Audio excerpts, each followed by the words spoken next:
Hello friends, இன்றைக்கி வீரூஸ் kitchen டைமில் நம்ம பார்க்க போகிற ரெசிபி எல்லாருக்குமே பிடிச்ச கேரட் அல்வா எப்படி செய்யுதுன்னு பார்க்கலாம். வாங்க வீடியோக்குள்ளே போகலாம். அதுக்கு ஃப்ரெஷ்ஷான கேரட்டை நான் 1/4 கிலோ எடுத்திருக்கேன். அதை நல்லா துருவி எடுத்துக்கலாம். இதுக்கு தேவையான பொருள் பார்த்திங்கன்னா பால், சர்க்கரை, நெய், ஏலக்காய், முந்திரி. இப்போ ஒரு பேனில் 2 டேபிள் ஸ்பூன் நெய் சேர்த்துட்டு நம்ம முந்திரி பருப்பை நல்லா ரோஸ்ட் பண்ணி எடுத்துக்கலாம்.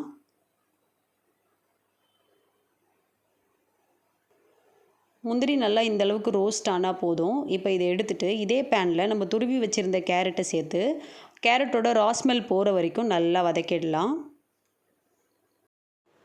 அவ்வளோதான், இதோட ராஸ்மெல் போயிடுச்சு. இந்த ஸ்டேஜில் நான் காய்ச்சின பாலை 1 டம்ளர் சேர்த்துருக்கேன். இப்போ இது ரெண்டுத்தையும் நல்லா நம்ம மிக்ஸ் பண்ணிக்கலாம்.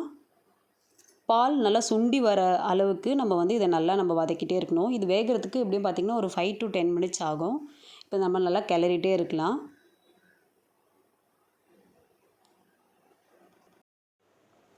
அவ்வளோதான், பால் நல்லா ட்ரை ஆகிடுச்சு. இப்போ இந்த ஸ்டேஜில் இந்த அல்வாவுக்கு தேவையான சுகரை நம்ம ஆட் பண்ணிக்கலாம்.